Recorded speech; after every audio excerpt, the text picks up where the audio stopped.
So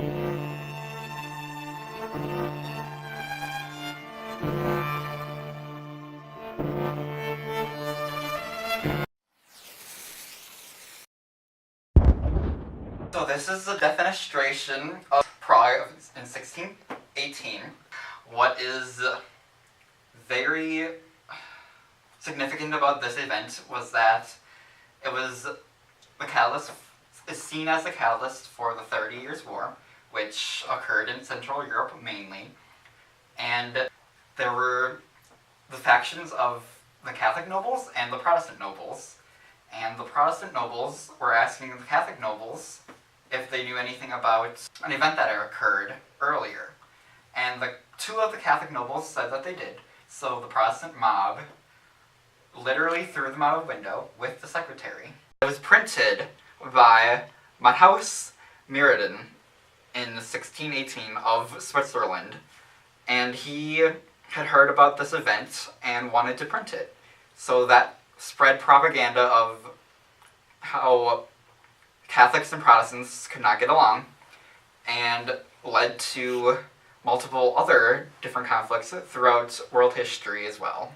Okay, we heard a little bit about the 30 Years' War already, but there have been other forms of art and culture that had an influence, like poems, and the poem I'm talking about specifically is roughly translated to War and Peace.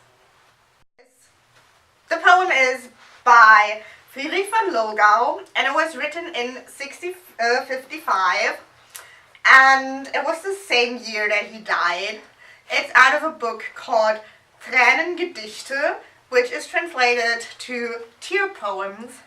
It's about the 30 Years' War and the effects, but mainly it focuses on the peace afterwards and the horrors that are finally over now that the war is over.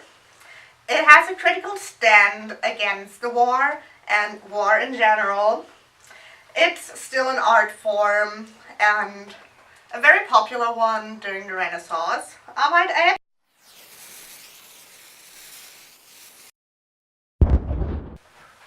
In World War I, the destruction of soil and wildlife were caused by trench warfare. Trees also being cut down to build trenches caused deforestation in multiple countries. Also in World War I, poisonous gases were introduced. Two of the main poisonous gases were tear gas, which caused irritation of the eyes, and mustard gas, which caused blistering and bleeding. Battlefields were polluted, and after the war, they prohibited the detonation or dumping of chemical weapons into the sea. It was a very costly operation cleaning up the battlefields, but they built factories in France and Belgium to destroy the leftover weapons to further stop the environmental pollution.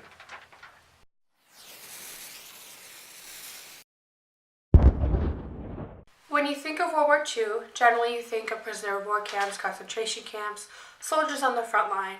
It's rarely ever thought of what the regular day-to-day life of a person living in Europe during World War II would be like.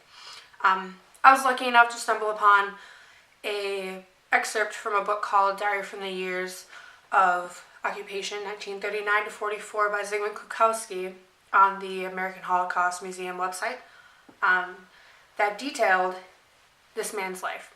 He was a Polish physician, and he kept a diary during occupation.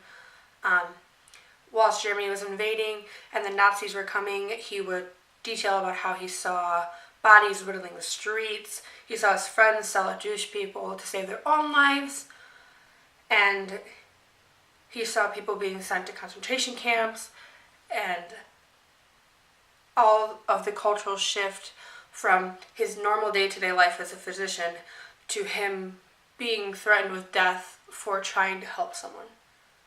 That just shows how much it changed in World War II, and I think that's something that we often ignore because we try to focus more on other things and not what the day-to-day life would have been for someone who's actually living normally during that time. Like, he was still a physician. Weirdly enough, just gives a different perspective into the cultural shift.